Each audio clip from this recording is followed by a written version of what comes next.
Hello? Hi. Here you are.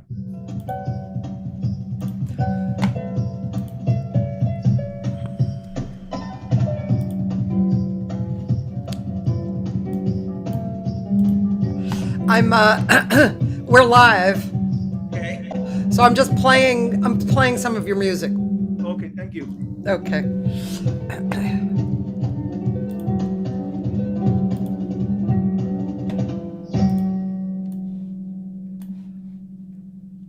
Oh. That was it. That was the entrance.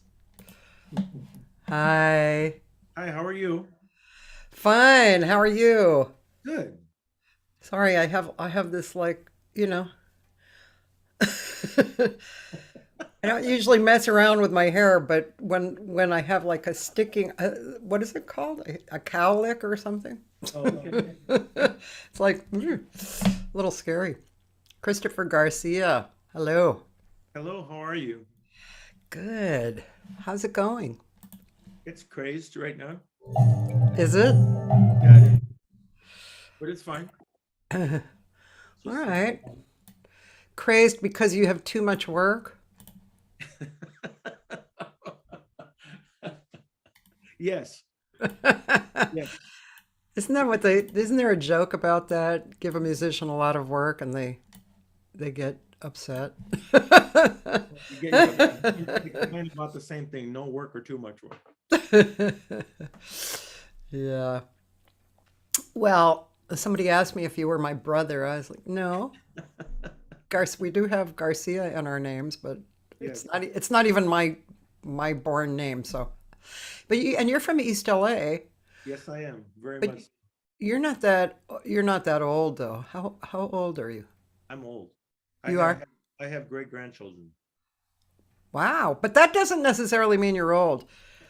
But Old, old enough. the reason I ask is because my first husband was from East LA, Gus Garcia. Okay. And yeah, his mother lived there, into the time that we were married. And his brother, you probably know his brother. It was his half brother, same mother, Joey Heredia. Oh my gosh. I've known Joe since 1972. Yeah. We go back a long way. See, so Gus was his brother, his older brother, and same mom. Actually, Gus's dad, kind of interesting. Gus's dad was Gonzalo Curiel. I don't know if you know that name. I know the name. He was a famous composer in Mexico. Hmm. And his mother, I don't know if you remember, but his mother, Adelina Garcia, she was a bolero singer that was very popular from when she was like 14. Right, And then Joey's dad was Joe Heredia, right. the percussionist. So yeah, and Gus didn't live with them because he was quite a bit older than Joey. Like he was 11 years older than me. So and Joey's like a few years younger than me. So there was a big widespread there. Yeah, I've known Joe for many, many. As a matter of fact, I ran into him quite unexpectedly, like 3 months ago at UCLA. Oh, oh, nice. Yeah, he was. I was doing a concert there, and he didn't know I was in. He didn't know I was doing the concert, but he had been invited to Schomburg Hall, and I was playing. So anyway, but I hadn't seen him in a long time, like Yeah. many many years. But Yeah. yeah, we used to at the time he had already been studying taking drum lessons, Yeah. and I had been playing by ear for many years. So he invited me to his house, and we would listen, play records for each other. So at that time, he was playing mostly big band stuff. Like he was playing, like, whether it was Buddy Rich, Stan Kenton, or Maynard Ferguson, and I was playing him. I was playing him Tony Williams' Lifetime and Mahavishnu, Gentle Giant, and King Crimson. That's what I was playing for him. I was very Well, it was your fault. everything. Yeah. At the time, he was definitely into big band drumming, and which is great. But Yeah. yeah, I was, because of where I grew up, uh, nobody had. The only thing people could afford was a guitar. They couldn't afford horns or keyboards or that was out of the question. Yeah. So all the bands were bass guitar and drums. Interesting. Whether you were doing Vishnu and King Crimson or you were doing ZZ Top, I mean everybody had those instruments. So kinds of there used to be a huge backyard party scene in East Los Angeles where you would just play and all kinds of interesting people showed up, Imagine. including the police. That was always funny. The police would basically come and say, "You're too, You're too you're loud. too loud. Turn down. And if we come back, we're going to shut you down." They always shut us down. Yeah. That's how it is. Okay. Okay, he's frozen a little bit, but he'll come back. We're talking about East LA. Um, yeah. Hey, I there you lost are. you. Yeah. Um, It was interesting. But it was interesting because he was, I mean, he already knew how to read music. yeah. I didn't know anything about reading at that point in time. Um, but I had to learn later. Or I wanted to study tabla, and in order to study tabla, um, I was told in order to study tabla, you had to play a melodic instrument, which was interesting. And you had to learn to read music. And that's interesting because the whole tabla tradition is oral tradition. There is oh. there's nothing written down. You would sit across from your teacher, and they would recite a piece to you. You would recite it back, Oh. and you didn't start playing the piece until you could recite it back. And then once you could recite it back, every day they would give you another permutation, not a Yeah. variation, but a permutation of the composition. Yeah. So, but anyway, so because of that, I had to learn to read music in order to audition. So I had no money for lessons or anything. So I went to actually called Cal Arts and spoke to John Bergamo, and he said, he said you have to play a melodic instrument. I don't play one. Well, you have to get one. I couldn't buy. I didn't have any money for that. So he said, "Is there a junior college by you?" And I said, "Yeah." He goes, "Go there and just take every music course you can." Oh. So at East LA College, Joe and I were actually at East LA College at the same time again, and the only two people with PhDs at East LA were the music teachers, Oh. Dr. Hollis and Dr. Overmeyer. Mm. So they're the ones who told me what to study in order to be ready to audition. How long were you there? Did you hear me? I can No. see you. I don't know if you can see me. Yeah, I can see I you. can hear you now. Oh, okay. You are a little soft too. I think our internet connection is a little funny. But how long were you at the college? I was there. I literally 8 months because I had to audition in September. So I had to do what I had to do in order to be ready to audition. Oh, for Cal Arts. So For Cal go ahead. Arts? What you had to audition for Cal Arts? Is that what you were get preparing for? Yes. I think our internet is weird. Yeah, that's weird. Would you like to sign off and sign on again just to see if our internet connection gets a little better? Sure. I'll do that. I'll be right back. Okay. Yeah, so let's just try and get a little more solid. Thanks, Dan. I'll definitely play that with the great Michael Manring. I think I forgot that Chris was related to Al Garcia. Um, let's see. Yeah, I know, Roland. It's very, very big. I asked him to sign on. Let's see if this one's better.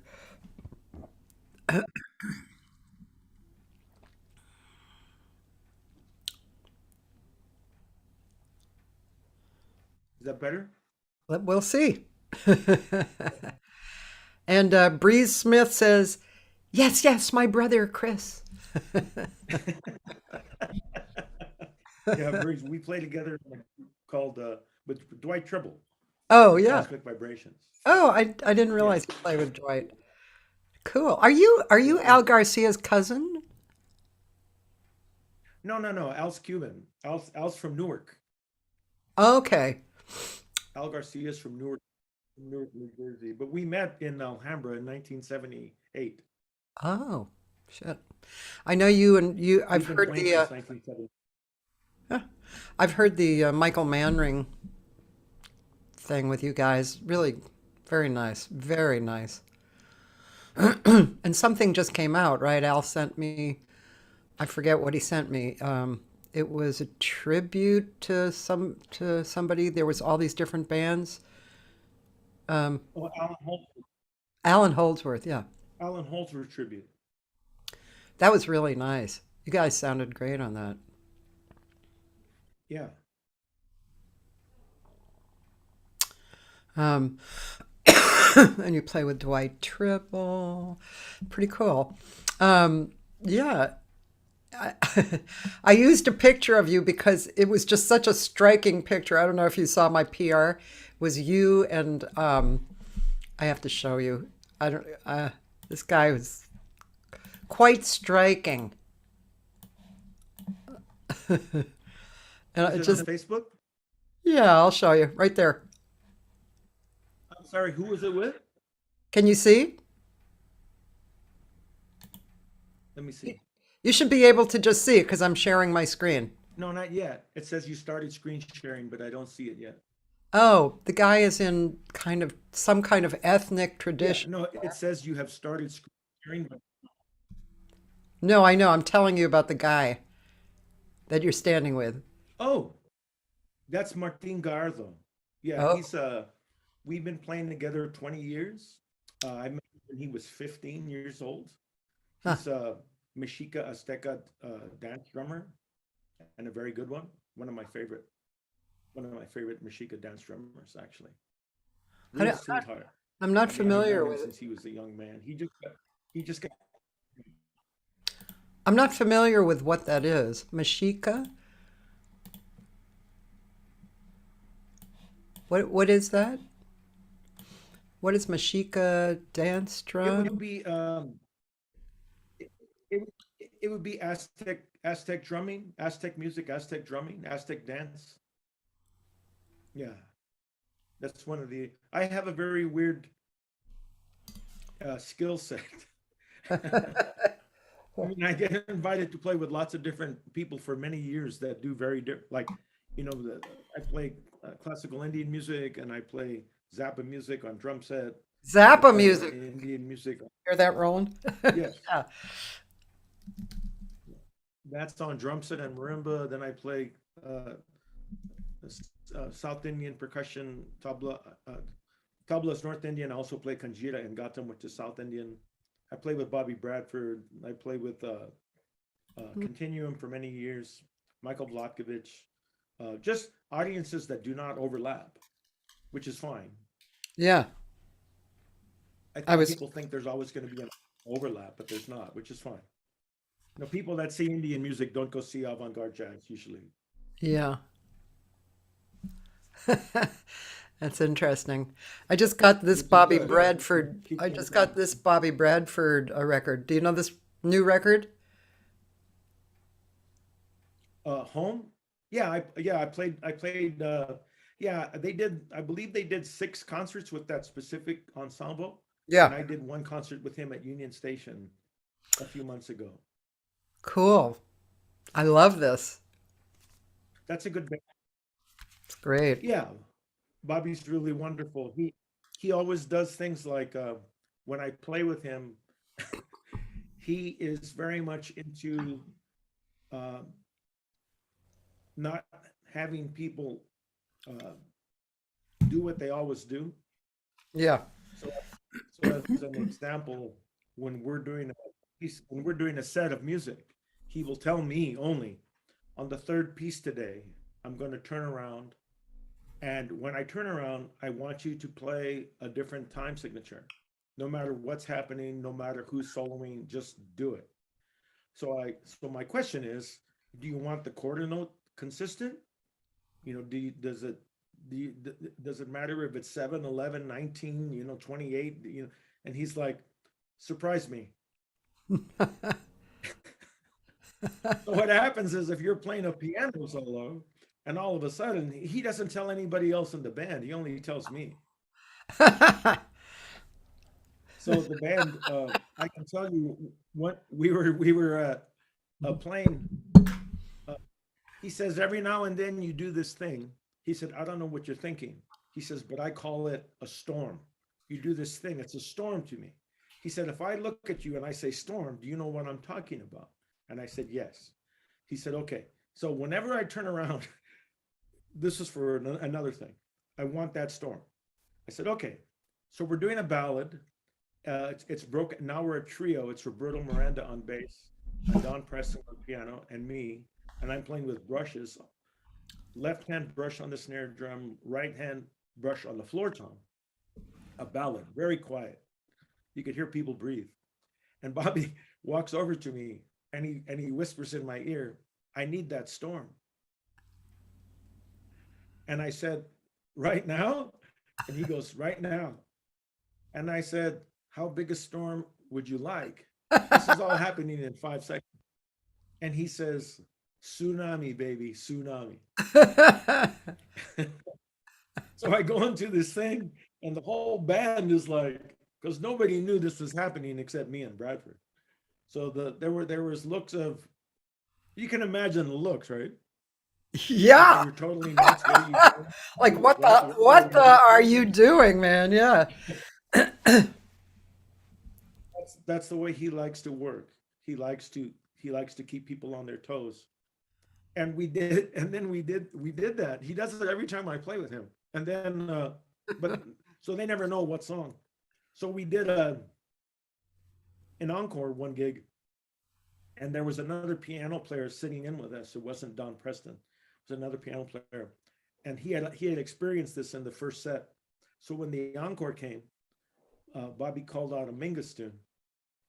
And the piano player looked over at me and he said, is this going to be normal? Is this going to be normal? And I pointed to Bradford. You have to ask Brad. I have no idea. I have no idea what he's going to do. And he probably didn't know at that. He probably only knows in the moment, right? He's responding to what's going on in the Right. moment. And he wants it pretty instantaneous. Yeah. Yeah. He doesn't give a big signal. He'll just turn and look at me Oh, for well. a millisecond. Yeah. Then everything just changes. But I mean, that's the way, I mean, I work, um, so the improvisation of India, right? Or bebop or avant-garde or 20th century music or folkloric music, they all have their own vernacular. They each have their own vernacular. Um, Yeah. so when you improvise, it has to be within the context of that vernacular, Yeah. um, in order for it to work. Unless he doesn't want it, well, he wants it to work on it. That's a very specific thing, for him to say. It's one thing if the whole band knows this is going to happen, because then everybody's kind of waiting. Yeah. But when it just happens and nobody knows, like so I guess what I'm trying to say is all of that is trust. Yeah. He has to trust that every member of the band is going to be okay with it, or as okay with it as they can be. Yeah. Yeah, right. It wouldn't be good if there was a hothead in the band who exploded because, he didn't get what was going on, right?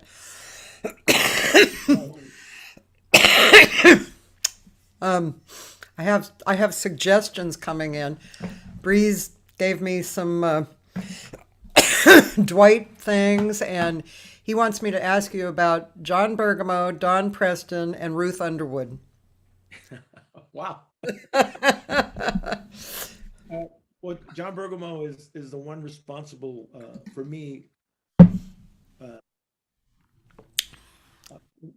he's the person I talked to about studying Indian music. He's the person that told me I had to know music. And he's the one, I mean, at that point, I called him on the phone, right? This was before the internet, right? I called him on the phone. I had no idea all the things he had done. I just knew he was the head of the percussion department. So Yeah. what happened with John is in other words, when I told him I don't have money for instruments, I don't have money for lessons, I don't have money for this, he could have just said, okay, see you later. Yeah. But instead he said, is there a junior college by you? He said And what? that's what, is there a junior college by Oh, oh you? yeah, right, right. So it's because of him that allowed me to audition for him at Cal Arts. Yeah. So John opened up. So Cal Arts was a whole different world at that time. At that time there was 350 students. Now there's 1,500. Wow. So it was very different, and there were only 6 percussionists. Now there's like 40.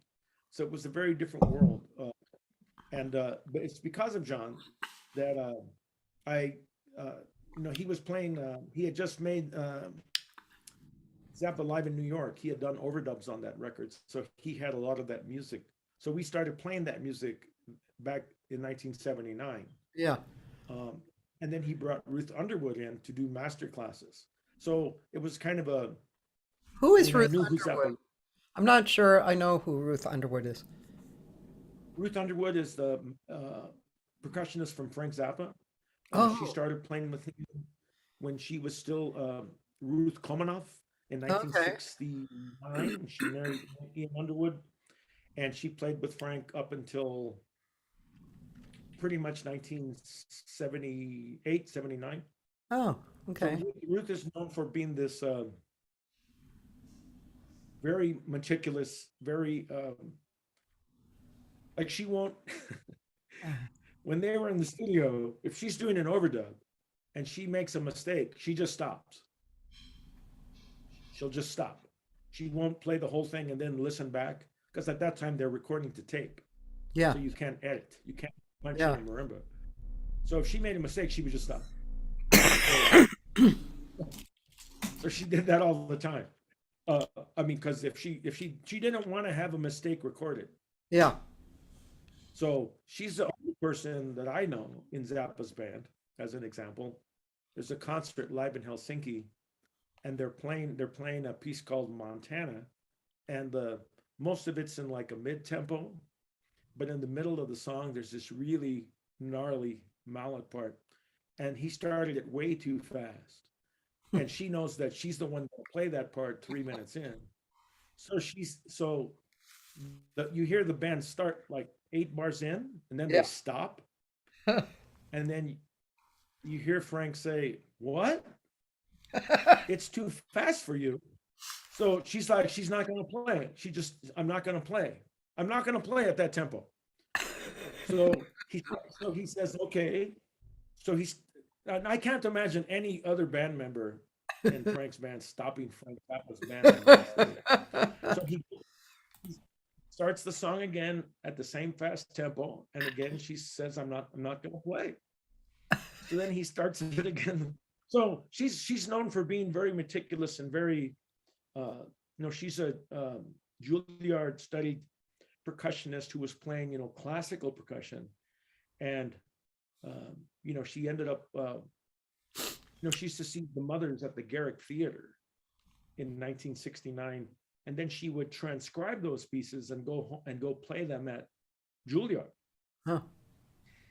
She tells a quick story about a professor knocking on the door and telling her, he doesn't even know what that is she's playing. That's the music of Frank Zappa. And he tells her, "We don't play that music here," without even knowing what it was. Of course, now you can study Zappa music at Juilliard. But in 1969, it's not the thing to do. Oh, And Don Preston is, I knew Don Preston for many years, but we had never played together.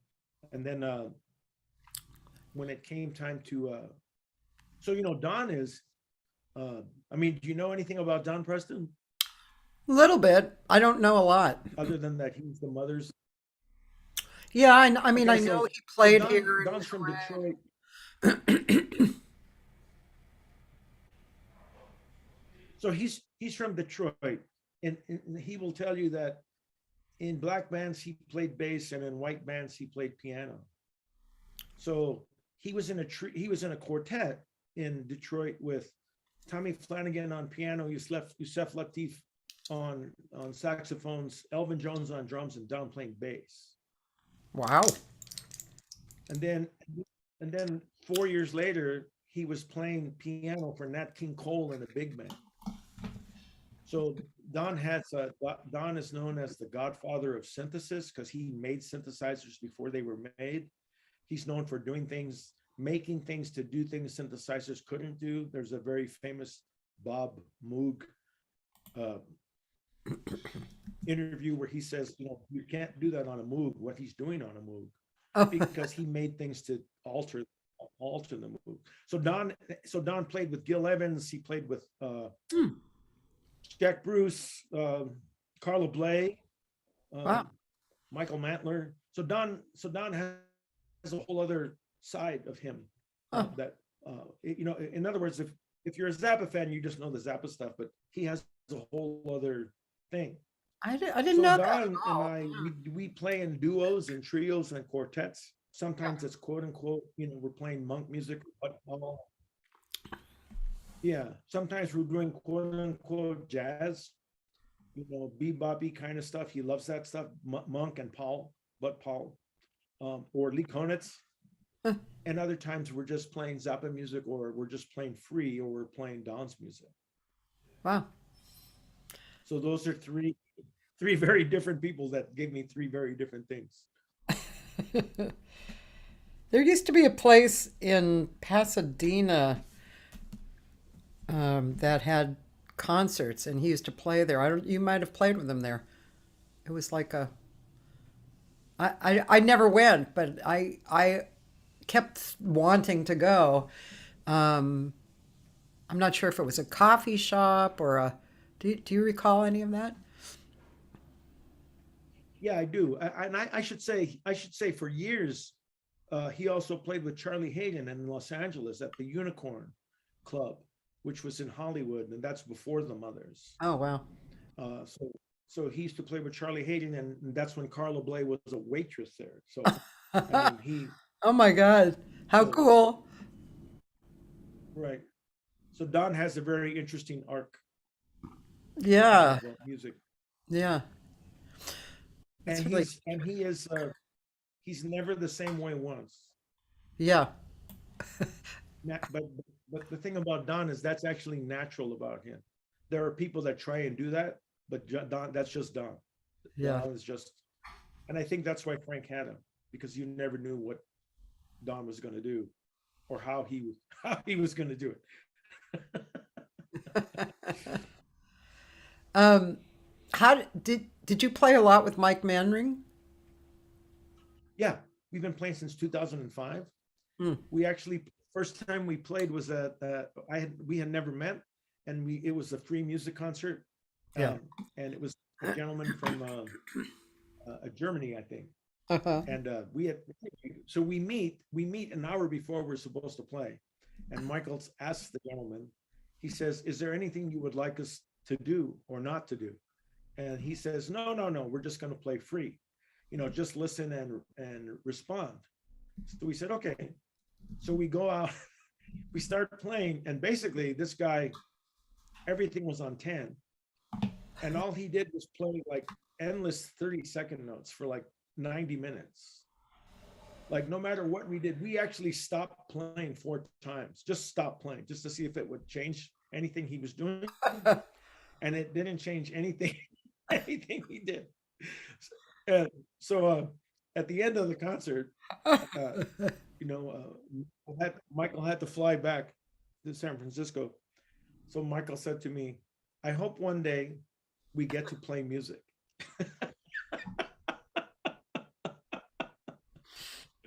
And we have since 2005. We've been the rhythm section for, or a rhythm section for, first with Alex DeGrassi, the guitar player, Uh-huh. fingerstyle, and then with Miroslav Dadic, the Croatian guitar player, then with the Chinese pipa player Jiama, then with the Mexican tenor saxophonist Salomon Mawad, then with Pablo Calagero.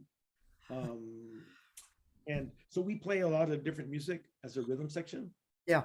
either on drum, I'm playing drum set, or I'm playing El Monstro, which is it's Indian percussion, but also play cymbals. And I sit on the floor, and I still have I either have I have a bass drum function instrument. I might be playing a clay pot with my foot. I might play a cajon with my foot. I might play a bass drum with my foot with a pedal. And so I have cymbals on each side. I have tabla in front of me. I have clay percussion, clay percussion, skin percussion, mallet percussion, and that's the same setup I use when Bree Smith and I play in Cosmic Vibrations. Yeah, we're going to see some of that. I have a friend on here, Taylor Hatch, who's a guitarist, and he asks some great questions. And it makes me think of asking you something along these lines. But he said, as a percussionist, the versatility of playing all styles is essential, and you very well know how diverse it makes you. What was one lesson someone taught you about expanding your versatility as a percussionist? And so that is part of a question that I would ask you is since you are so versatile, there must have been either before you went to school or during school maybe or after, where you got lessons and you kind of accepted the lessons within yourself to be diverse and to have a voice in the diversity, right? Because you're so diverse. Um, I had been playing drum set for 8 years before I studied tabla, and the only thing I studied was tabla. I mean, I studied piano in order to learn to read, but music, but um, the only instruments I actually studied were tabla, meaning you sit across from your teacher Right. and they, that thing. But the thing that I have found is in all of these, I don't even think of it stylistically. And the reason I say that is because um, like when I play with Bobby Bradford, I'm playing the music of Bobby Bradford. When I'm playing with El Shankar, the Carnatic violinist, I'm playing that music, that vernacular. I play what I'm hearing in my head. As I'm sorry, I do my best to play what I'm hearing instead of what I want to hear.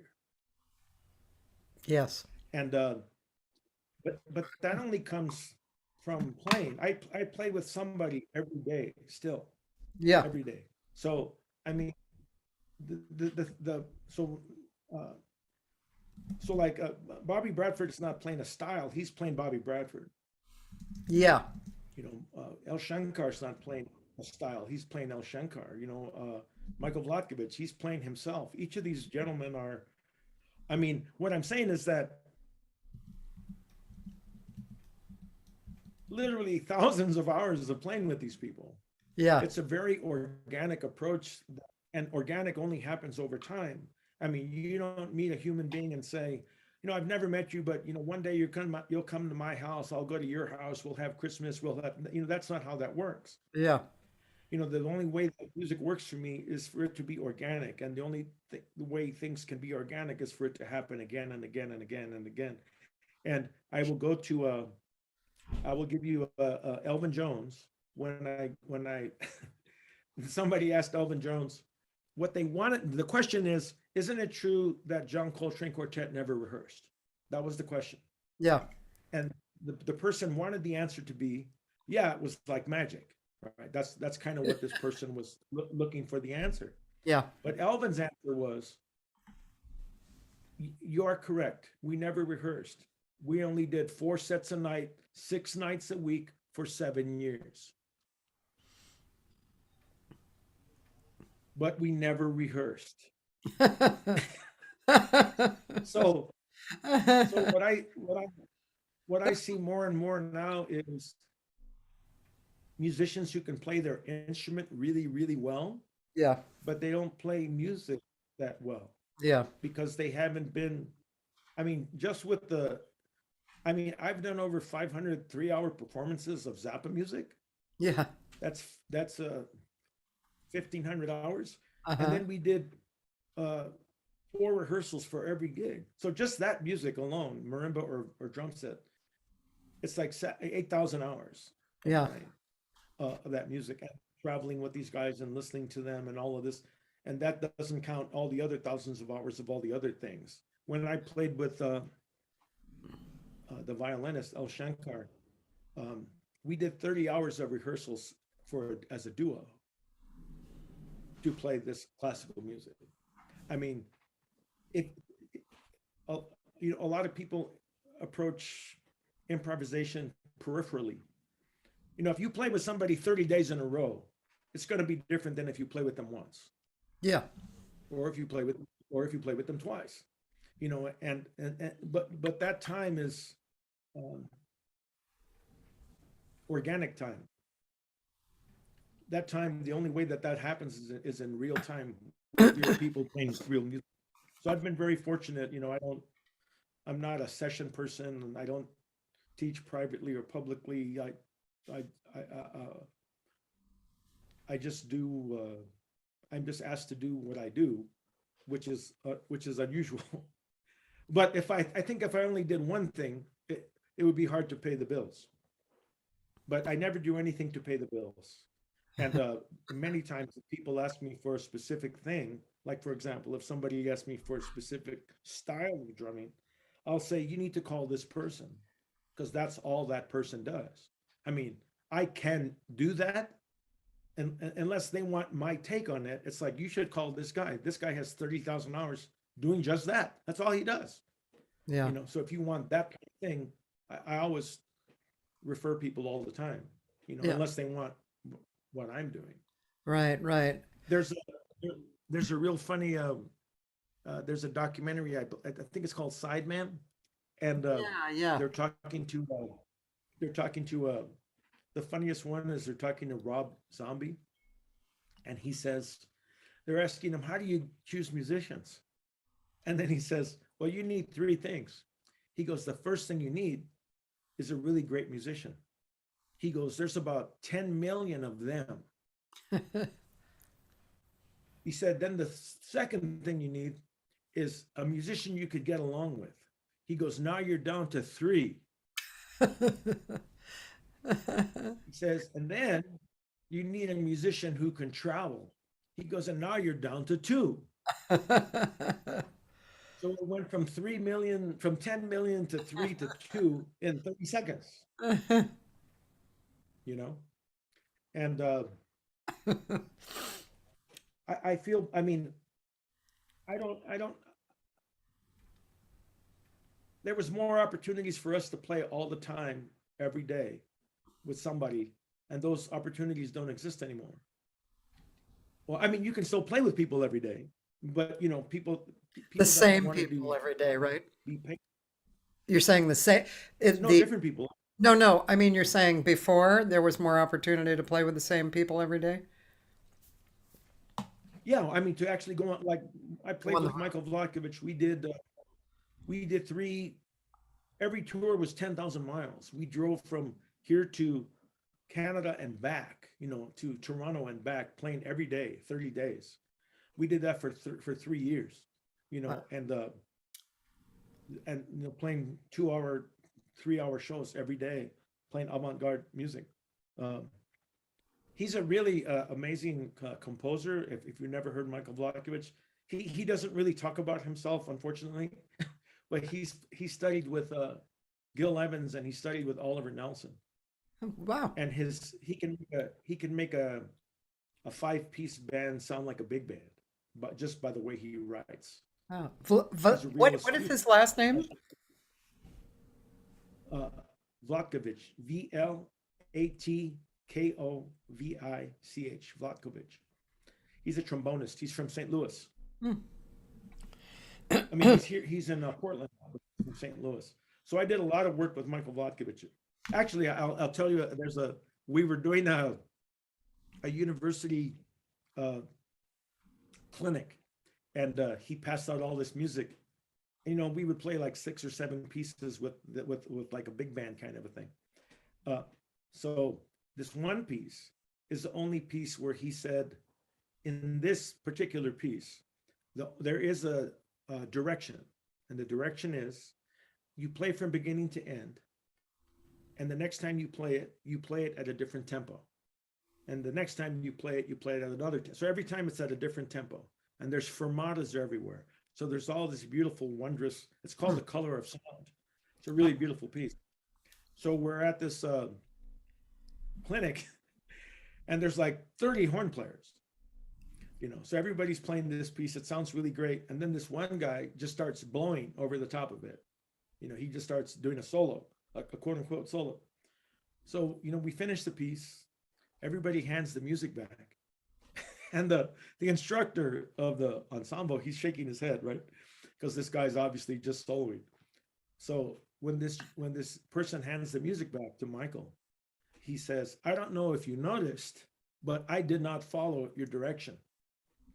And Michael says, "Oh yeah, I noticed." And then he says, the person says, "That was okay, right?" And Michael said, "No, because it's the only piece that I gave you a direction of the 8 pieces we did." And then the student says, "Well, isn't that the beauty of improvisation?"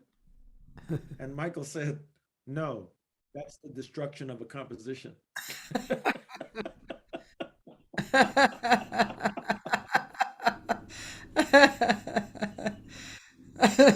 That's great. That's a great story. Such a great student kind of a experience. By the way, Karen, Al Garcia and Karen are both here. They say hi. Oh, hi. So Al Garcia, I should say Al Garcia.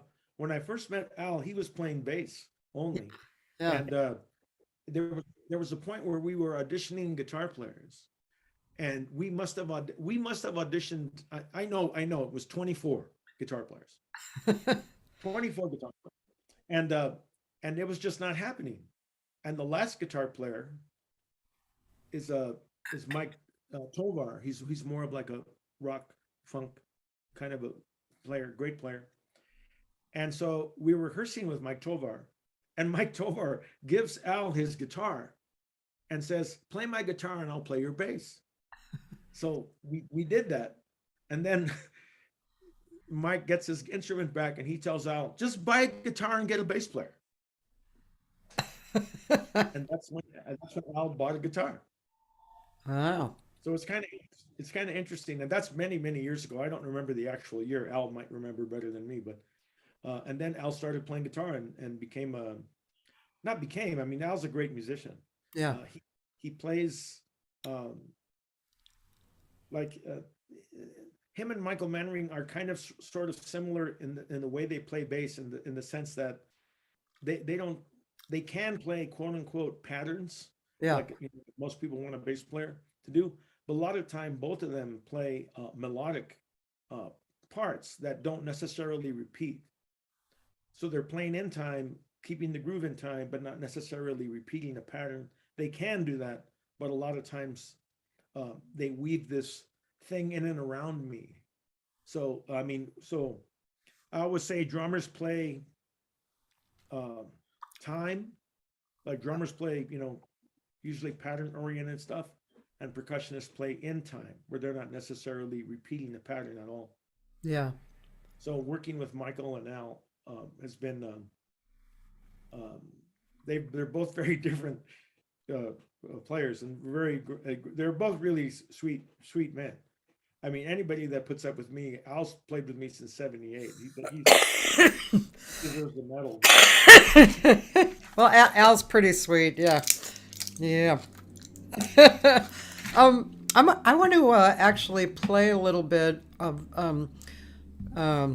since Breeze put up Cosmic Vibrations. Let's just play a little bit of that, just to give Sure. people a little taste of one of your things. Hi, Dad. Okay, here we go.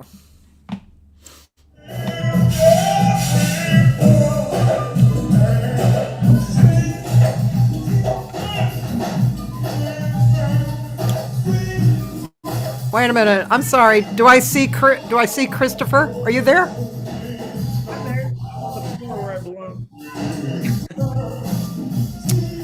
Wait a minute, Breeze. You gave me one without Christopher. No, I'm there. Are I'm you? there. I'm on the floor on the left where I Oh, belong. okay. Because you're Where I not even belong. listed here. Yeah, I'm there. I'm All there. right.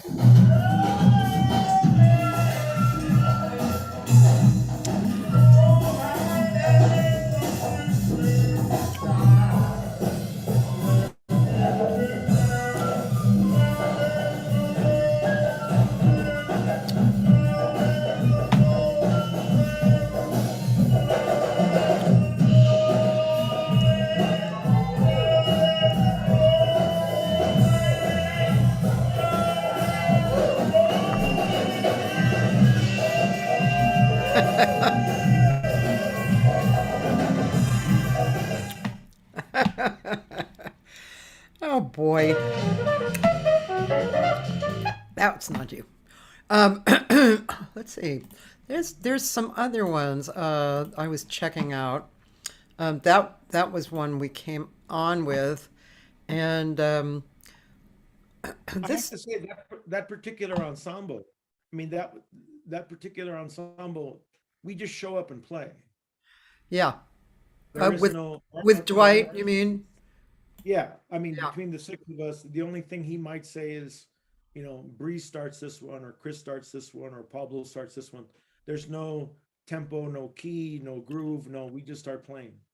yeah, So yeah, there's a whole album of that, but it's funny because when you hear it, it totally sounds like we're playing pieces. But I think that's just because everybody has played so long yeah. individually and collectively now, where we're able to. And I have to mention, unfortunately, Durf Rekla, who played with us, is no longer with us. He was playing Afro Caribbean Cuban percussion on that. Yeah, yeah, So, I know. Well, here's one that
Wow.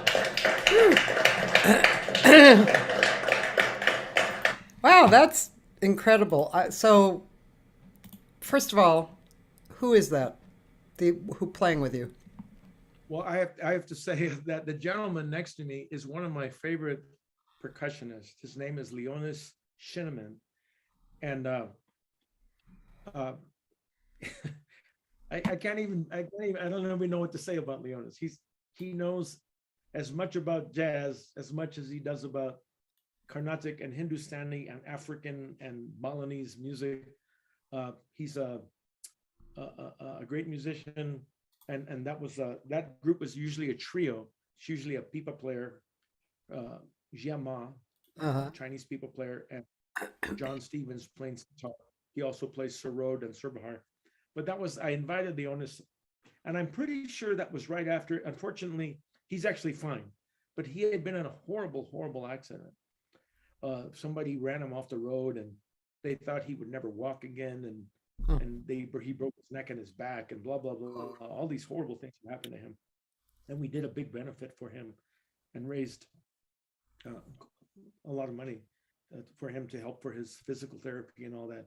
But he's always been just a really nice human being and a great musician. And he's one of the first people when I was at Cal Arts, I was in a practice room and I had a metronome on and I was playing long rolls on a marimba, like at 40. And I was always off like by a millisecond. I was either ahead or behind for about but just like a millisecond, but enough that I noticed it and it bothered me. And I was in the room by myself. And then there was a knock on the door and it was Leonis at Kellogg's. And he came in and he said, look, man, check this out. And there was like 5 of the same metronomes, same brand. So he put them all on. He put 2 of them on. So of course that they sounded like this. But Yeah. Yeah. he's like, it's not you, it's the metronome.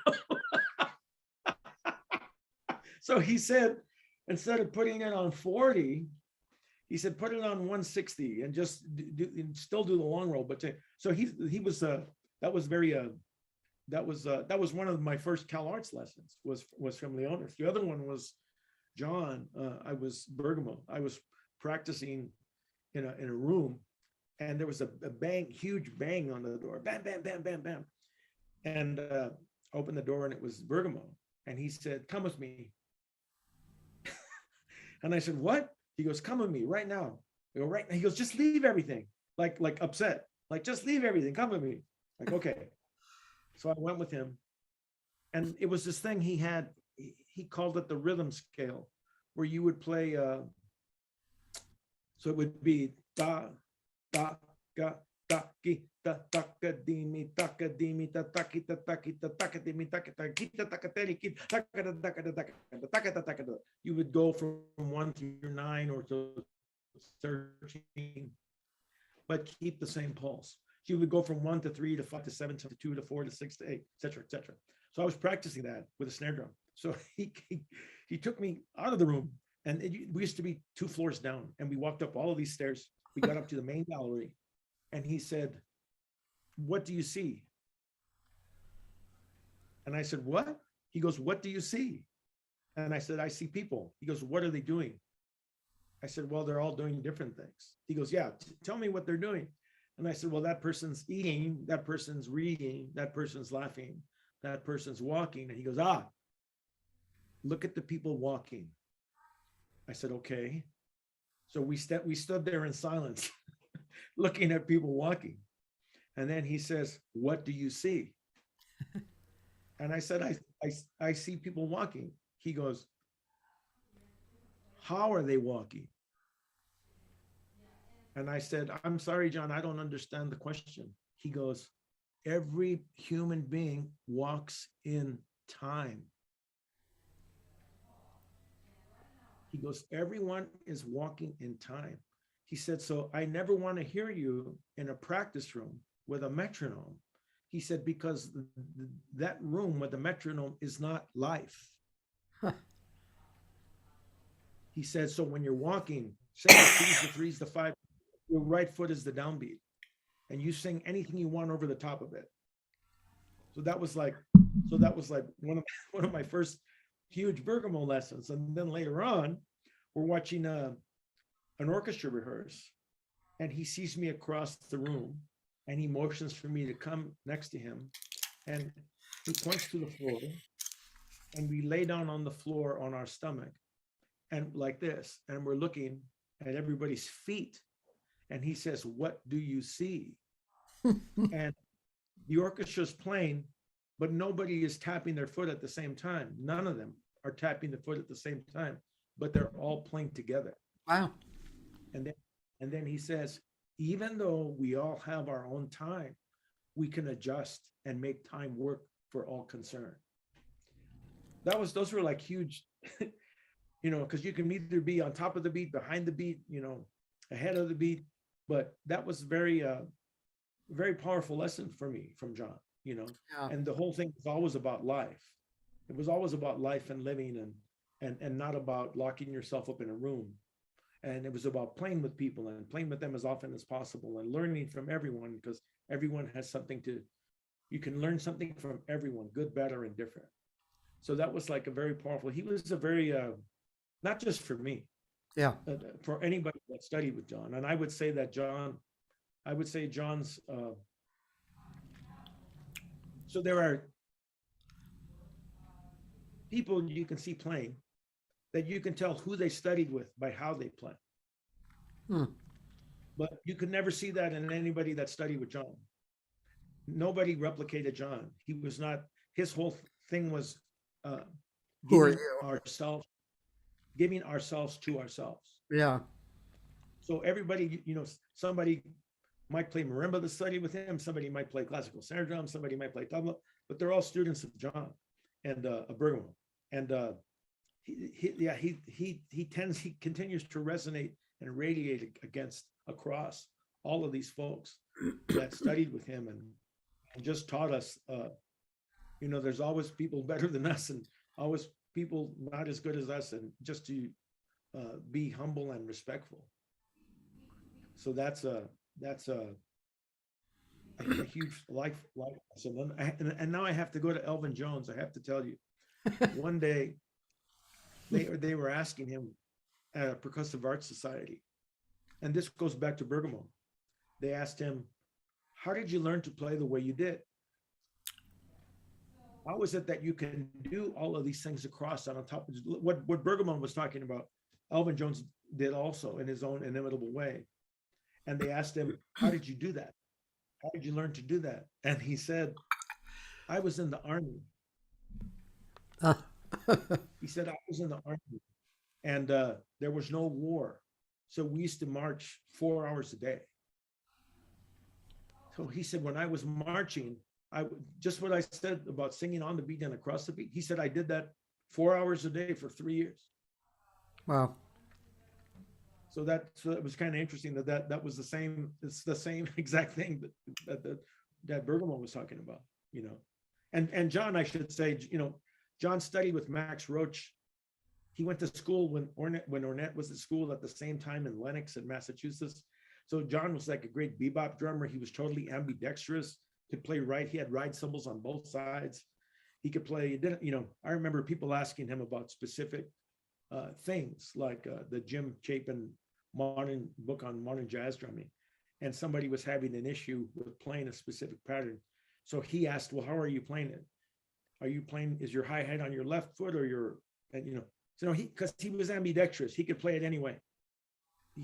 So he did that, and then he got heavily into avant-garde percussion music and did a lot of music of John Cage and Lou Harrison, and actually played that music on those instruments they were composed for.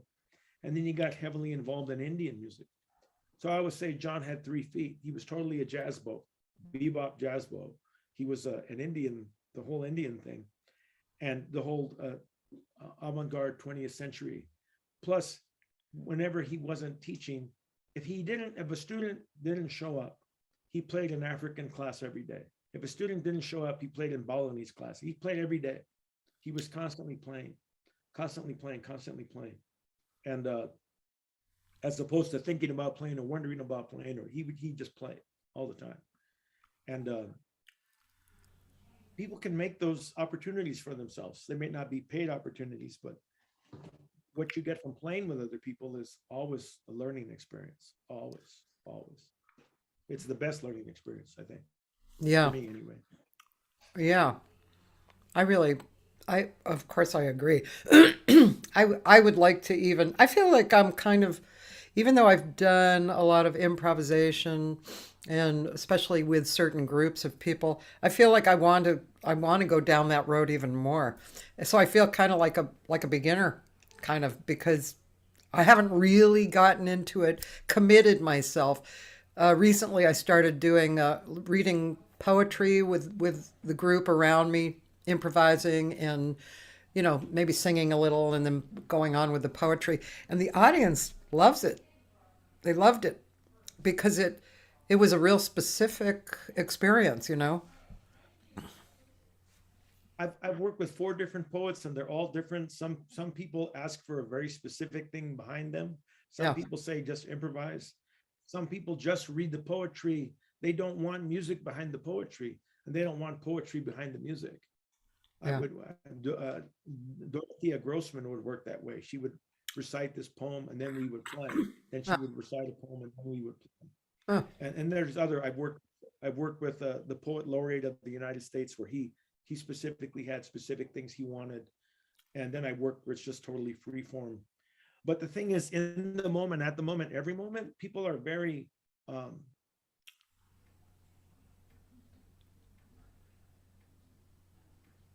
they without having to articulate that the reasoning behind it, people hear the intention behind the music.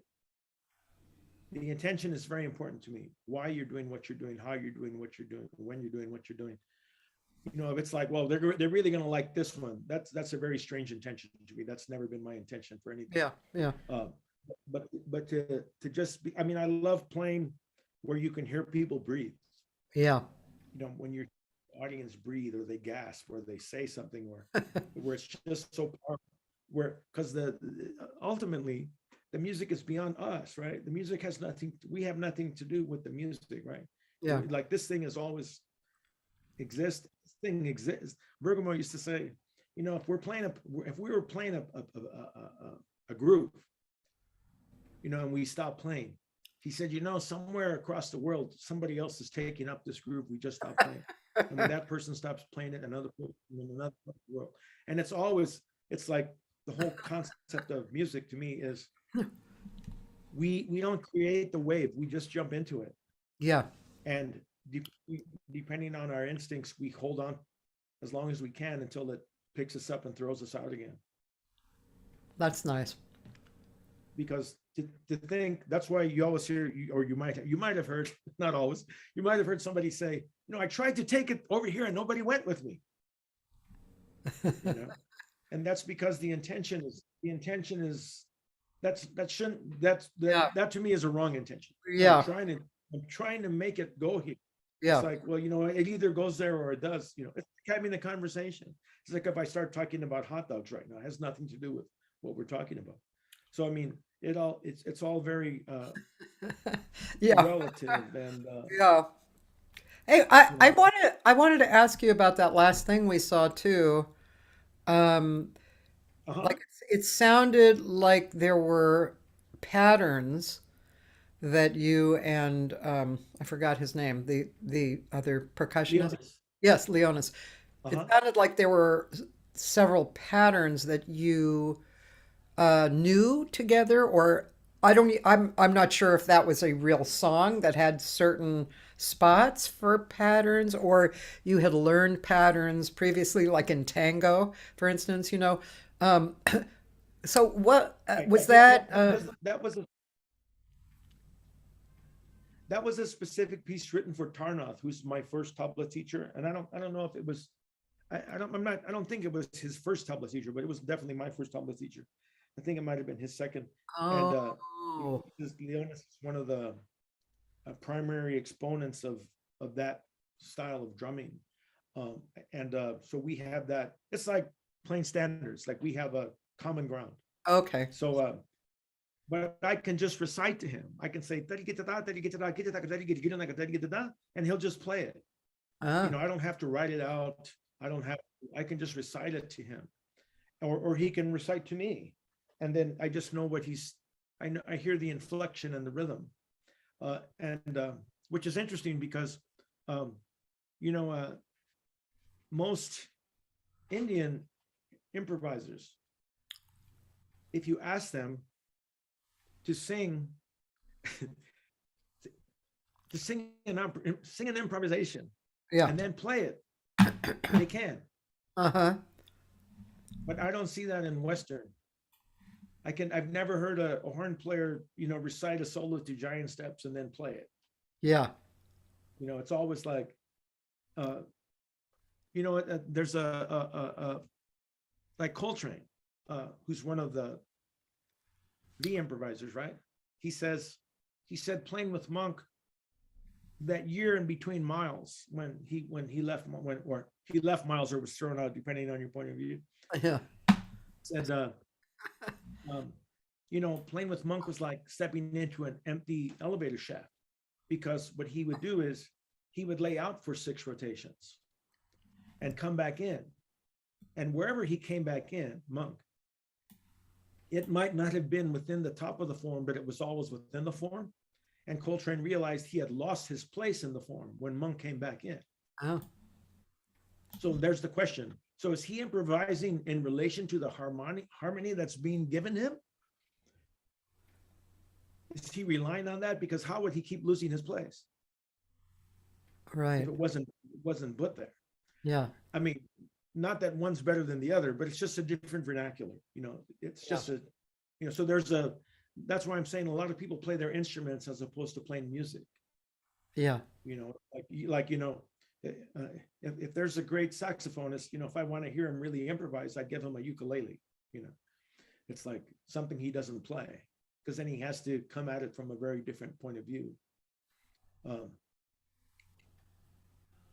And that's always interesting. Like when we do clinics and we're doing, quote unquote free music, Uh-huh. one of the questions that they've asked me, the drummers, is, what are you playing? What are you playing in? Because I'm like, well, I said, I noticed when most people play quote unquote free, they either play in 1 or they play in 4. And they said, well, I'm not playing, and I'm not playing in 1 or 4. And I said, well, you're not playing in 2, you're not playing in 3, you're not playing in 5, you're not playing in 6, you're not playing in 7, you're not playing in 9, 11, 12, 13, you're not playing in any of those. The only thing left is 1 and 4. So if you're playing free and you can take anything you want, why do you keep playing within the same time cycle? You could be you listen to Indian music, they're as free in 19 as people are in 4. It's like, and the only way to be free in 19 is to play 19 5,000 times. That's the only way to do it. So it's always, so there's a lot of, it's like Picasso's blue period, right? Everybody keeps using the same, like Bradford will say, like we're doing Embraceable You or a standard. And it's like, we're going to do this a minor third up from where we normally do it. Because the people are used to playing it in 1 key. Now that they're in this other key, they realize they're not free in that other key because they've only been playing it in this one way. So he's always into like, we're going to do this, but we're going to do it a 4th up, we're going to do it a 5th down, we're going to do it a 2nd up, so that people break out of themselves. Yeah. And for it to be non-academic, you just have to do it over and over. You have to be, if you that's if you want to do it. Yeah. Right. And you have to be willing. It's like there's a Frank Foster story where he's, they're playing a blues at a clinic, and this one guy stands up and just plays totally out, which is fine. He plays totally out, and then Frank Foster says, "What was that you were playing?" And the guy says, "Well, I was just playing what I feel." And then Frank Foster said, "Well, next time, feel B flat."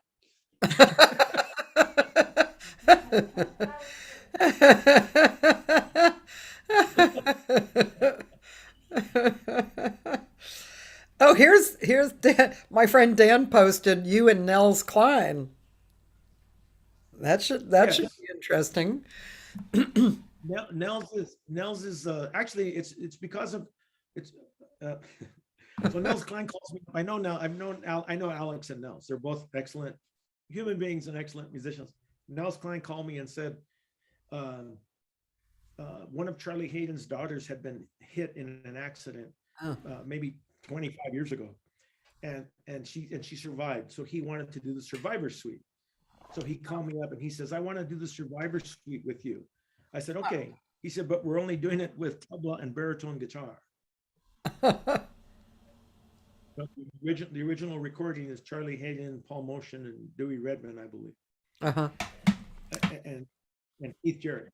So we did this piece, the Survivor Suite, with baritone guitar and tabla, and we played it for the Hayden family. Actually, there was 48 artists at this particular 48 groups at this particular thing, and we were the only thing that the entire family showed up to.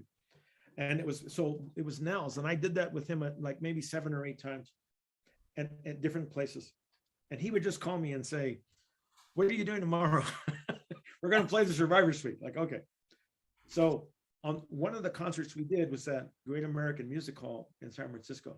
Yeah. And on the drive up there, at that time I was not composing. I arranged lots of music that I love for lots of different ensembles. So on the drive up there, he said, "What are you working on?" And I said, "I'm working on the same groups of people I'm working with. There's 6 different ensembles I always work with." Yeah. And then he said, "What are you writing? Are you writing anything?" And I said, "No, I don't write." And he says, "How come you don't write?"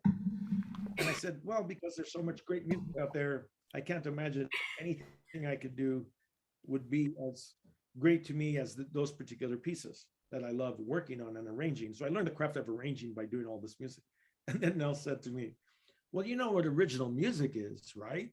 You know what it is, right?" And I said, "No, no, Nels, I don't know. What is original music?" And he said, his answer was, "It's music you want to hear, you haven't heard yet." Oh. So then I started writing like crazy Oh, because of that. So I always blame Nels. that's pretty cool. I really like that. I've been Yeah, yeah, I've been not hit by the muse for a while, and I keep kind of trying, but that's it's like it's the right intent, you know. Yeah. right. And he's always wonderful. He's all ears. He's just listening. He's one of those guys that you can ask him. I can say, "Do you know the third song on the greatest hits of Atahualpa Yupanqui, who's an Argentinian uh, protest singer from the '60s?" And he's like, "Oh yeah, he knows all that stuff. He can play it for you. Oh He my can play God. it. He knows it. I mean, not that he knows about it. He actually knows it. Yeah. You can. It's very interesting. Him and Alex Klein is that way too. They're twins. Yeah. They're twins, by the way, Yeah. and they're really both lovely. And I have to say this one story Alex told me. He said their parents were school teachers. He would say, when we were children, my mother would take us to the playground.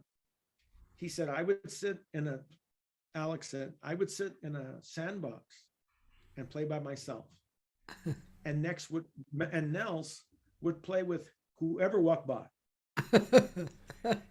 And he says that's pretty much who we are. That's funny. That's funny. They are different, exactly like that too. Yeah, they're both really great musicians, and they're both really sweet people. And they're both very smart. Yeah. Yeah, yeah, they're very, yeah. Um, I did a series of concerts with them as duos and trios. I think uh, we did that twice. I was gonna do Nelson and I would play. I would leave. Alex would play. Nels would leave. Alex would play yeah. sometimes. But they're really. But that's Nels. No, I love Nels. I love all those guys. I'm just gonna play a little bit of this. It's a long thing, so I just want to play a little bit of it just to check you guys out. I've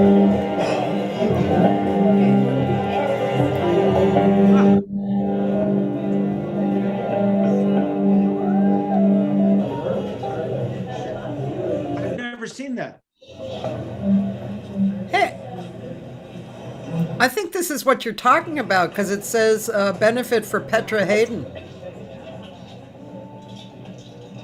I've never seen that. I didn't even know that existed. Ah, Swamped in reverb. I here, had let's no see. idea that existed.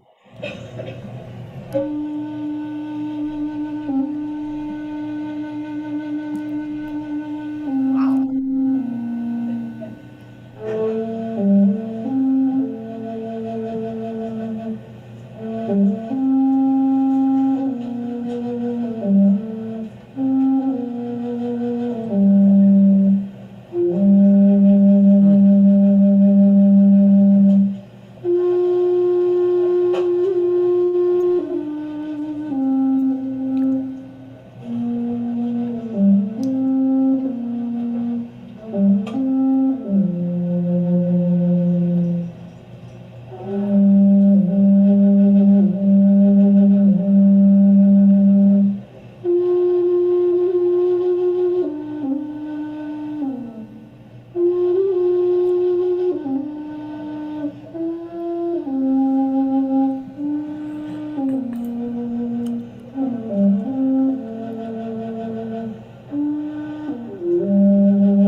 Yeah.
I'm gonna stop here. So, gosh, it took it was like 7 or 8 minutes before you That's came in. fine. I didn't even know that existed. Yeah, pretty. I didn't know that existed. Yeah, technology, man. And that's some of my best playing, the 8 minutes of silence. I'm just curious when you're listening, when you're there and listening, and I mean, I'm sure it's not the same thing all the time, but what kind of pulls you into action?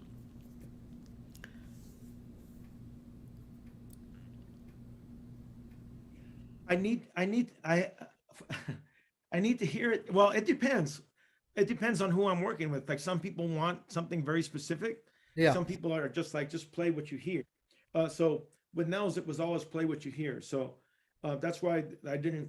A lot of times I just sit in silence, and I'm not kidding when I say that's some of my best playing because it just I mean, you hear more with me, you hear all the frequencies and timbres when I'm not there. I Yeah. take some away as soon as I start playing. Yeah. It just depends on who's playing and what they would like me to do or not. Hmm. Um, but Nels is that's really beautiful. I mean, not me. Everything you played for me, I have to grimace at all of it because I'm always like, oh, I would never do that, or I would never do that way now. Gosh. But Really? it's good. It's good. But it's good documentation to hear that I wouldn't do that now, because then that means that Yeah. I've gone past that. So, Yeah. but I mean, to hear him play now, that was just really wonderful. Um, yeah, yeah, that was very special. We did that like 6 or 7 times, I think, but I had no idea that existed. That's really funny to see it now. Was that a I actually French have horn recordings that playing we at have. the beginning? Was that a French horn No, he no, was? it's a bass recorder. Oh, a It's bass. a bass recorder. Yeah. But I don't know. Did this person know that existed, and that's why he asked? I had no idea that existed.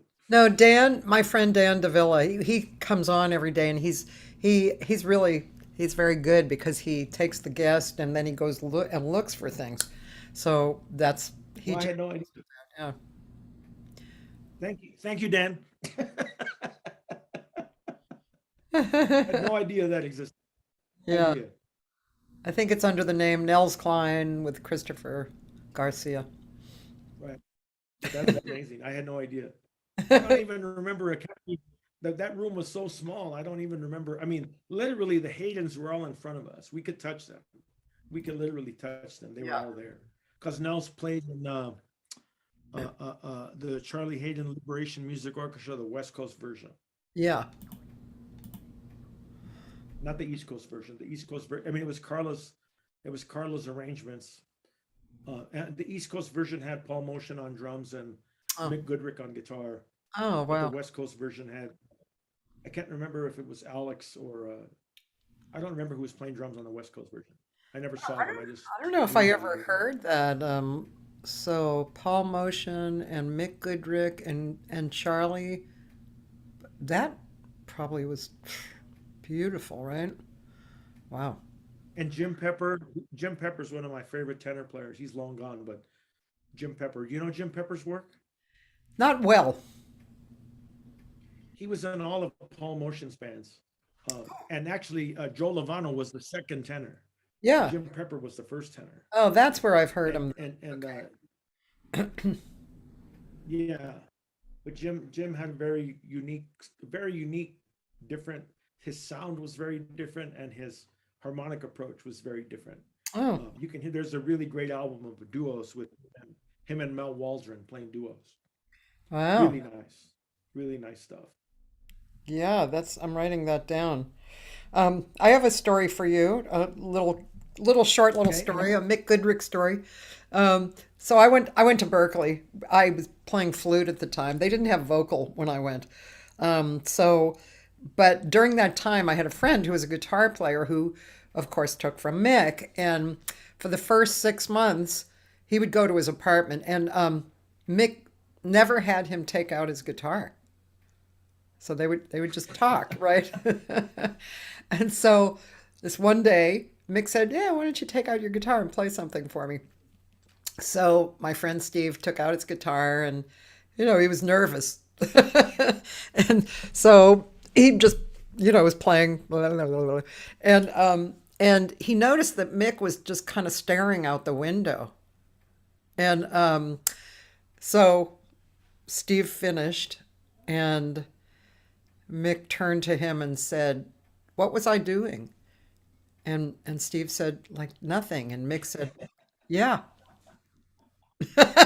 And that was it. That was the lesson. And Steve walked away with, "Oh, you know, nothing is something." Right, right, right. Yeah, Mick Goodrick, kind of an unsung hero a little bit. Yeah, very much so. Yeah. So, there was a question I was going to ask you. I guess it has to do with, well, I mean, I really get the feel of who you are from this conversation, and that you're definitely connected to music in a, well, you used the word organic. I like that word, organic. An organic and it's kind of spiritually encompassing way, and it's kind of your food every day, right? And um, Right. I think it's a beautiful. I think it's a really beautiful way to live. I really do. Um, I keep thinking of, Bill Bruford, the drummer. yeah. He would say, he would he would say, I have my drum set, I have my compositions, I have my bands, I have my wife, and I have my children, and they all need feeding.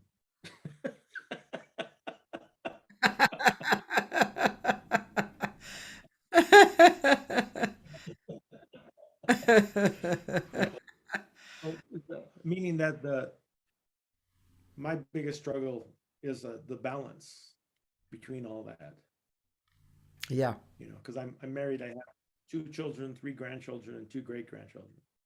So finding the balance point is is a never ending struggle. I know what you mean. When before I met my last husband, my last husband, my second husband, my present husband, I had been married to Gus Garcia for 17 years, and he was 11 Wow. years older than me, and I was mature, but I still he's taught me a lot, and and then, but the family dynamic with him was very um, just it wasn't the same as what I have now. So I had a few years, in between, and then I met my husband now. He was more of a conservative guy, although I wouldn't call him exactly conservative. He's kind of mischievous, but but much more conservative than, let's say, Gus. Gus was the artist. He was a creative artist. He kind of painter and sculptor, and then he played guitar great. He wrote songs, and then my husband now, Gary, he was. I thought of him as an artist, but he never thought of himself as an artist. He was the lighting board operator on the Tonight Show, and so he would light bands. And to me, that was artistry, because you had to do it every day for a different band, and be creative. But he didn't grow up with that idea. And so, but he had one thing that really attracted me to him was that he had a real balance with family and life and his work. And I had previously basically only dated artists. So, and uh, I think the first question I asked him was, "Do you have a job?" Because I didn't mind working, but I didn't want to be the main supporter. And so uh, anyway, our relationship developed, that balance came in the family dynamic, and it was so beautiful. I really definitely changed because of the balance, and it just made me super happy. And now I feel like I really understand what you're talking about. Probably for you, I'm guessing more because you're really involved every single day with playing. And so it must be more intense for you to find that balance.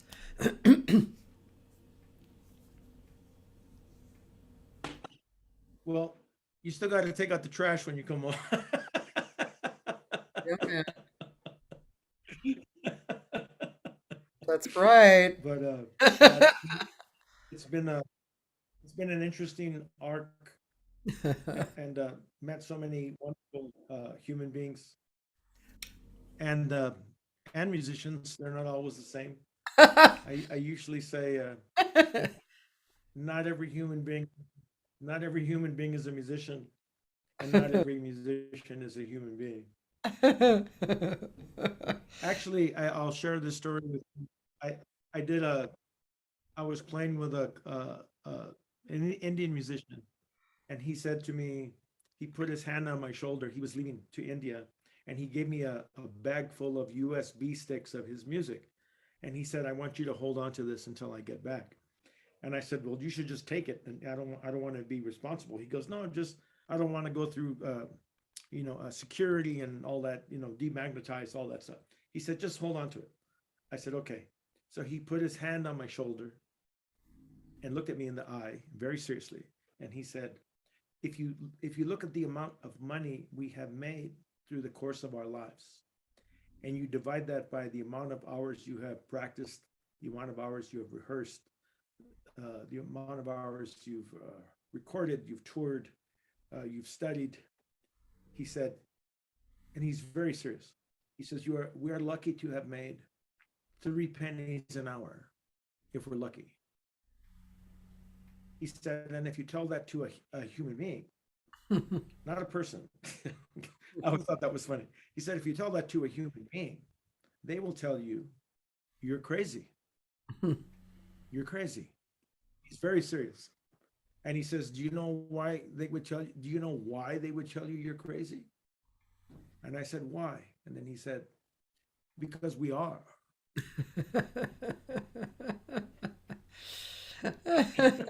What was his answer? Hey, Karen's Cruz. And I think it's still the same answer. Karen wants me to ask you about continuum. Okay.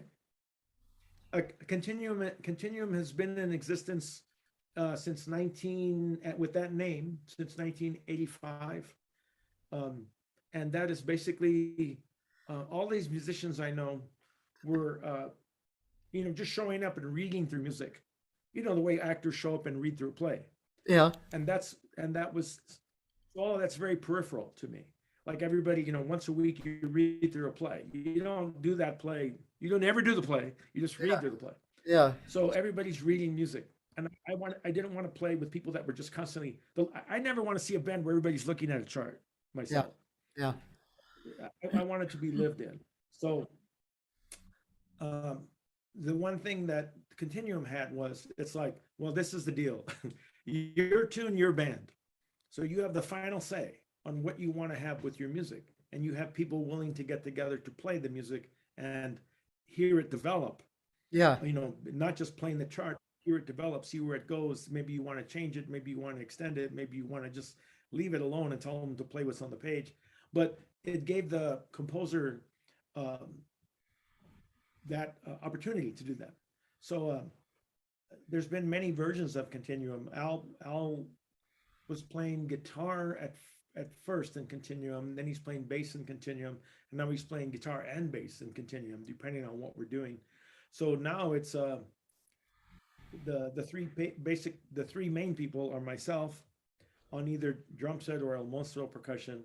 Al's playing either electric bass, electric guitar, acoustic guitar, and Craig Ochikubo was playing piano and synthesizers.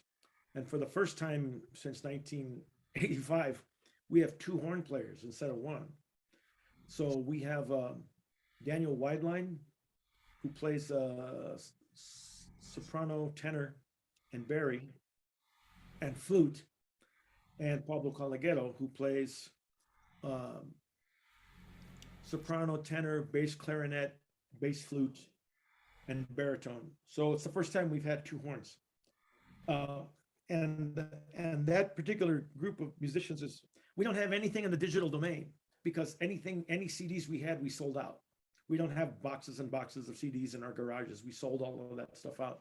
So we have a new CD that we recorded that we have yet to release because COVID was happening. And so the thing we offered these labels is not only to release this new one, but also to release the ones that have never been released in the digital domain, so that we would literally have four things out over a 30-year arc. And it's mostly original music. There's some quote unquote, as Bill Bruford says, jazz bands play standards and rock bands play covers. So we were basically, the thing about Continuum was it was usually bass, keys, drums, and horn. But we never did anything, for whatever reason. I would say only 5% of our music was in 4/4. Everything else was in 7, 19, 11, 5, everything but 4. So it wasn't like people could say, actually, it's funny, because any jazz group with that configuration, bass, drums, keys, and sax, they were always compared to Weather Report. Always. Doesn't matter what you were doing. It's like that.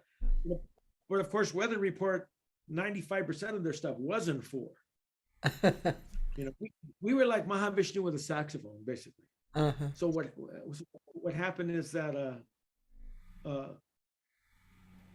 people would tend to compare. Well, it's not actually, most of the reviews don't mention that at all, to be honest with you. We only have really wonderful reviews, and the strongest thing about the band was always everybody can play. It's not everybody can play, but all the pieces are very strong.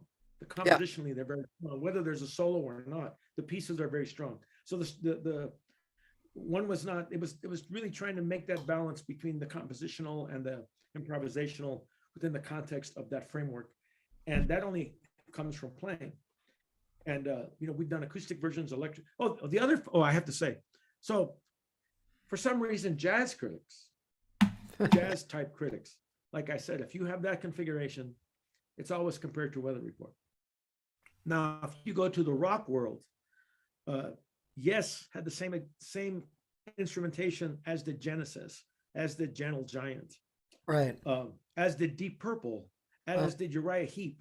But no rock critic ever said, "Oh, they all sound like Uriah Heep," because Yeah. they were listening to the music.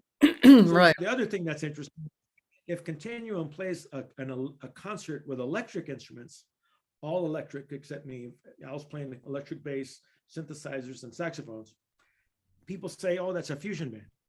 If we play the exact same music without playing upright and Craig playing piano, they say it's world music. Exactly the same music, only the instruments change. So people hear sound, they don't hear music. It's like, oh, that's that and that's this. You can play them back to back, and people. So that's been interesting. But basically, Continuum has been 4 willing or 5 willing people out of their minds, willing to get together to play as often as possible, whether we have a gig or not, for the music to develop. That's cool. You're making me remember when I was young in LA, I used to play with, I don't know if you knew the trombonist Dave Dalston. No. Well, we had this group in Echo Park, and we would get together and pretty consistently, I guess, and then we would switch instruments and play, and that was I loved that group, and we came up with songs. We played together a while, and it was really fun. God, that was great. I haven't thought of that in so long. Beautiful. Well, we always get together to try and do what we cannot. Okay. That's the whole point. I mean, one of the points. Well, it's the music you want to hear that you haven't heard yet. I'm quoting Right. whoever said that. Who said that? Nels Klein. Nels Klein. I love that. Yeah, it's great. What a great. Blame him for all my blame him for all my music. I'm sure some people do. But it's, but I have to say, having musicians willing to play Yeah. is I, I have to give you an example. One time we're doing this piece, and to me, it's like this 8 bars is a big band, even though there's 4 of us, right? It's like I want this to really sound like a big band, this one section. So I tell the piano player, Craig, I said, so when we get to this point, it's like a big band with a cat on a piano. Like the big band has a cat that just plays the piano. So play that kind of piano, not the melody. Just play like comp like that, like a cat on the piano. He goes, okay. So we get to that part of the song, and then he starts like playing with his fists on the piano, like kind of like dropping his hands in different registers. And I stopped the band and I said, what are you doing? What are you doing? And he said, you said to play like a cat on a piano. I said, no, not an animal. And then he said, well, see, if somebody else told me that, I would know that. But when you tell me, I think you want a cat on the piano. So that kind of Yeah. that kind of willingness cannot be bought. So with these gentlemen, with Al Garcia, Craig Chicubo, Pablo Collegetto, and Daniel Weidling, that's still continuum. And actually, I have to say, I forgot to say, this Alan Holdsworth thing we did. Michael Manring called me and said, they asked me to do an Alan Holdsworth tune. Who should we get on guitar? And I said, well, we'll get Al, because Al knows that music really well. And Al actually auditioned for Alan Holdsworth on bass at one point. Oh, wow. And it was funny because I remember that Al was telling me that, Alan Holdsworth had no charts. So when people would come in, if you don't know his music, it's kind of hard to play with him. I don't know. I don't even know what they did. Yeah. I mean, Al would. I don't know if they were playing a blues or whatever. But anyway, he had no charts and all of that kind of stuff. But Al knew the music. So when he got there, they're like, do you know any? Yeah. And so Al was the only bass player that was able to play those Alan Holdsworth songs because he knew that song. So when Michael asked me who we should get, I said, let's get Al. So once again, I have to call Al. I have to call Al and ask him if he'd be willing to do it. And he said, what song are we doing? And I told him, and blah, blah, blah. He said, yes, he's willing to do it. And then I said, but I'm going to ask you if you would play it on acoustic guitar instead of on electric guitar, which is very difficult to do Alan Holdsworth's music. I mean, most of his stuff is on the left hand is pull-offs. Like for every one note he picks with his right, he might pull off 3 or 4 notes with his left. And to do that on an acoustic, that's why he hardly played acoustic guitar. He never played it live, but there's some studio recordings. So to have Al willing to do that is a blessing for him to say, yeah, I'll try that. And he did it. So the reason I'm telling you that is because Michael Manring is making a new record, and basically it's going to be Al Garcia and myself playing. Cool. With him. That's great. On this new recording. Michael Manring's so trippy, man. He's cool. I interviewed him a few weeks ago. He's a sweet yeah. He's the I'll call him up and say, Michael, I really want to do this. And he'll say, okay, all right. And he said, just send me the music. I said, okay, or whatever. I could just sing it over the phone, whatever. I said, I really want to do this. And then he'll we'll talk about what we're going to do, how we're going to do, etc. And then right before he hangs up the phone, he says, "Can I ask you a question?" I said, "Sure." He says, "Do you think anybody wants to hear this?" And I said, "Yeah." I said, "We do. We want to hear it." And he said, "Okay." And that's all he needs. He wants to hear. That's so You know. cool. Yeah, You he's wonderful. I'm blessed to play with all these great musicians who are willing to play with me. Well, you are a blessing too. You're just like such a huge soul, and you have so much flowing in and out of you. It's pretty obvious that you're a connector. You're here's the world, and then Well, you're connecting. that's actually one of my favorite things is to connect musicians who would never have met. Yeah, Whether it's a Chinese musician and a Lebanese musician and a Japanese musician, people that do what they do their whole lives, and to have them meet, and that's really interesting too, because they're always so they're willing, they're yeah, just willing, yeah, and that there's not a lot of people there's not a lot of people, because like people will say, "Oh yeah, let's do that, that'd be great, that'd be wonderful," and then nothing happens. yeah, you know so I mean, there's a lot of that. So yeah, you have to be willing, and you have to be willing, and people and you have to follow through. yeah, yeah. So Okay, on that note, it's been 2 hours, and I don't want to take up any more of your time. And I'm very thankful, honored that you gave me, 2 hours today. Thank you so much. thank you. I appreciate it. Appreciate you, what you're doing. I think it's great. Well, I'm looking forward to hearing more, and it's gonna be fun. I can't wait to get into more of the stuff. My friend just posted you and Michael Manring playing, so I'm gonna go listen to it. Okay, well, thank you so much. Thank you, Christopher. Thank you so much. Have a great day.